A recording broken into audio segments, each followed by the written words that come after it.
Israel और Hamas के बीच इस वक्त सीज फायर के बाद में सब कुछ पटरी पर लौटने लगा है और हमास इसराइल बंधकों को 3 और 4 की संख्या में रिहा कर रहा है।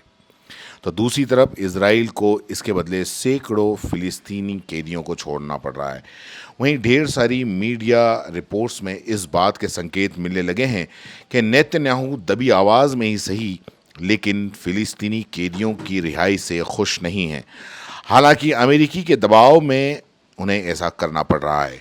इस बीच अमेरिकी राष्ट्रपति डोनाल्ड ट्रंप के एक फैसले से फिर से अमेरिका का कथित तौर पर दोगलापन सामने आ चुका है। दरअसल एक तरफ जहां अमेरिका युद्ध रुकवाने और शांति का संदेश देता फिर रहा है, तो वहीं दूसरी तरफ इजराइल के लिए एक ऐसा बड़ा ऐलान कर चुका जिसके बाद में ये कहा जा सकता है कि अमेरिका अपनी वही बदमाशी चाल चल रहा है और आग में घी डालने का काम शुरू कर चुका है।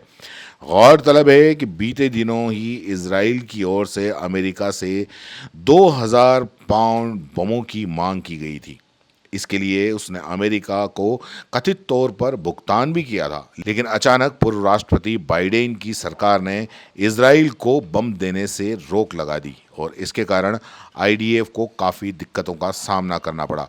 हालांकि जब गाज़ा में सीज़ फायर का ऐलान हो चुका है और लेबनान में हिजबुल्लाह से एक बार फिर से इजराइल में तनातनी की उम्मीद लगी है, तब अमेरिकी राष्ट्रपति डोनाल्ड ट्रंप ने इन बमों की रोक पर से स्टे हटा दिया है।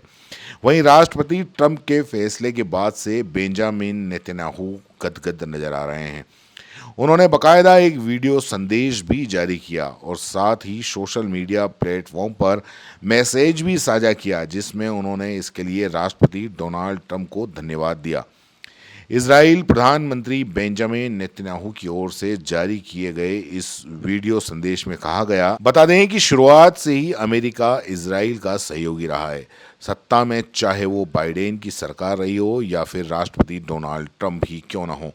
दोनों नेताओं ने गाज़ा और लेबनान में युद्ध के दौरान इसराइल का भरपूर सहयोग किया और समर्थन किया। वाशिंगटन का साफ कहना है कि वो ईरान समर्थित इन संगठनों से इसराइल की हमेशा रक्षा करता रहेगा और भरपूर मदद भी करेगा। फिलहाल आपको ये बता दें कि बीते शनिवार को हमास और इजराइल ने एक दूसरे बंदियों और कैदियों को रिहा किया, लेकिन इजराइल की तरफ से हमास बड़ा आरोप लगाया है। इजराइल ने आरोप लगाया कि हमास की तरफ से ना तो इजरायली बंधकों को लिस्ट सौंपी जा रही है और ना ही जिन्हें छोड़ने की मांग की गई थी उन्हें छोड़ा जा रहा है। इसके जवाब में हमास ने इस बात से अपने आप को पूरी तरीके से अलग रखा। इजराइल द्वारा लगाए गए आरोपों से हमास ने इनकार करते हुए कहा कि फिलिस्तीनी कैदियों की रिहाई में इजराइल देरी कर रहा है। अगर ऐसा ही चलता रहा तो इससे संघर्ष विराम समझौता खटाई में पड़ जाएगा। उन्होंने कहा कि हमारी तरफ से समझौते के सही नियमों को सही तरीके से पालन किया जा रहा है। कुल मिलाकर अगर देखा जाए तो अमेरिका द्वारा बमों से लगाए स्टेज पर से रोक हटाना कहीं ना कहीं एक बार फिर से मिडिल ईस्ट में युद्ध भड़काने जैसा ना हो जाए, क्योंकि जिस हिसाब से लेबनान में इसराइल की हरकतें अब बदलने लगी हैं, तो दूसरी तरफ गाज़ा में भी बंधकों की रिहाई से जुड़ी खबरें अब खटास जैसी लगने लगी हैं। यानी कि आने वाले दिन में अगर सीज़ फायर समझौता रद्द भी हो जाए तो इससे आश्चर्य से नहीं देखा जाना चाहिए। अब ये देखना दिलचस्प हो जाता है कि आने वाले वक्त में आखिर क्या अमेरिका और इजराइल जैसे देश संयम से काम लेते हैं या फिर दोबारा युद्ध को ही अपना हथियार बनाते हैं। फिलहाल इस रिपोर्ट के अंदर इतना ही, फिर मिलेंगे अगली रिपोर्ट में।